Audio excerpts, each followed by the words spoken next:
দাদা, এই ট্রেনটা দত্তপুকুর যাবে? হ্যাঁ যাবে। ঠিক কোথায় নামতে হবে আমায় দয়া করে বলে দেবেন? কিছু চিন্তা করবেন না, আমি সব বলে দেব আপনাকে।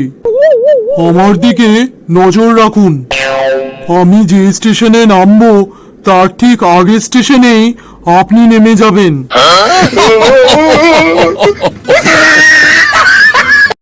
পাপাই, টিভিতে আইপিএলটা চালা দেখি, একসাথে বসে খেলা দেখা যাবে। সত্যি বাবা? তাহলে তো খুব মজা হবে। হ্যাঁ রে পাপাই, তুই আমাকে বেশি ভালোবাসিস নাকি তোর মাকে? দুজনকেই। ধর, যদি আমি আমেরিকা যাই আর তোর মা ফ্রান্সে যায়, তাহলে তুই কোথায় যাবি? ফ্রান্সে। তার মানে তুই মাকে বেশি ভালোবাসিস? না, আমি ফ্রান্সে যেতে ভালোবাসি। আচ্ছা ধর, যদি আমি ফ্রান্সে যাই আর তোর মা আমেরিকা যায়, তাহলে তুই কোথায় যাবি? আমেরিকা যাব। কেন ওখানে যাবি? কারণ একটু আগেই ফ্রান্সে গিয়েছিলাম যে। নির্বোধ গাধা কোথাকার, কিচ্ছু বুঝতে পারছিস না আর আজেবাজে উত্তর দিচ্ছিস। বলতো, এখন যদি আমি আর তোর মা একসঙ্গে ফ্রান্সে যাই, তাহলে তুই কোথায় যাবি? বাড়িতেই থাকবো। এখন কি কারণে এখানে থাকবি? এখন আমি খুবই ক্লান্ত, কারণ কিছুক্ষণ আগেই ফ্রান্স আর আমেরিকা থেকে ফিরলাম যে।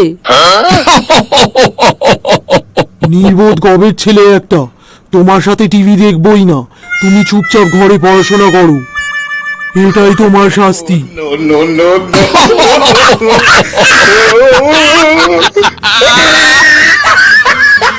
এই চ্যানেলটিতে আপনারা নতুন এসে থাকলে চ্যানেলটিকে অবশ্যই সাবস্ক্রাইব করবেন আর পাশের বেল আইকনটিতে ক্লিক করে দেবেন। এতে পরবর্তী ভিডিওগুলোর নোটিফিকেশন আপনি সবার আগে পেয়ে যাবেন। কি গো নিলয়দা, কেমন আছো? এই চলছে রে ভাই।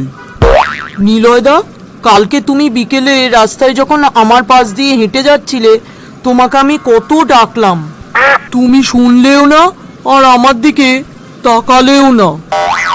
কালকে কি তোমার মুডটা কোনো কারণে অফ ছিল? হ্যাঁ রে রোহিত, আর বলিস না ভাই, পুজোর জন্য বউ 15,000 টাকা দামের একটা শাড়ি কেনার জন্য কয়েকদিন ধরেই বায়না করছিল। অগত্যা কাল সেটা কিনে দিতে হলো, তাই মনটা খুব খারাপ ছিল রে। ও তাই নাকি? তা আজ তোমার মনটা এত ফুরফুরে কেন? আসলে আজ আমার বউ ওই শাড়িটা তোর বউকে দেখাতে নিয়ে গেছে।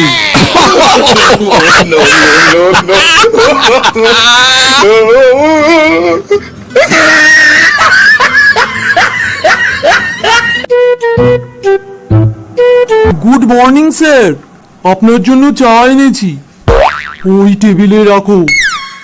স্যার, আমাদের হোটেলে রাতে ভালো ঘুম হয়েছে তো? খুব ভালো ঘুম হয়েছে। তোমাদের হোটেলে মশা এমন শক্তিশালী যে আমাকে প্রায় উড়িয়েই নিয়ে যাচ্ছিল। তাই নাকি স্যার? তারপর কি হলো? ভাগ্যিস খাটে ছাড়পোকা ছিল, ওরা আমাকে টেনে ধরে না রাখলে সকালে তুমি আমাকে হয়তো অন্য কোথাও পেতে।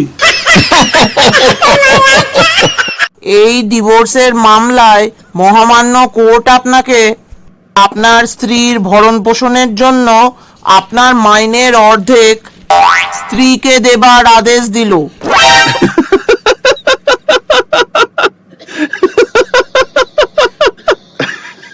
আপনি মামলার রায় শুনে এরকম ভাবে হাসছেন কেন? আমি দুঃখিত জজ সাহেব, কিন্তু জজ সাহেব, আপনার রায় শুনে আমি না হেসে পারলাম না। কেন একথা বলছেন? এত খুশি হওয়ার কি আছে? জজ সাহেব, মামলা করার আগে পর্যন্ত আমার স্ত্রীকে মাসের পুরো মাইনেটাই দিতে হতো।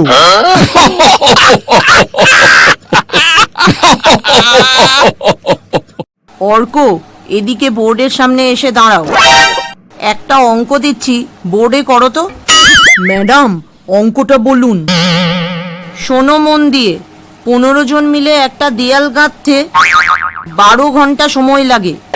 সেই দেয়ালটাই 5 জন মিলে গাঁথতে কতক্ষণ সময় লাগবে? ম্যাডাম, ওই দেয়াল আবার গাঁথতে যাবে কেন? দেয়াল তো আগের 15 জনই গেঁথে দিয়েছে।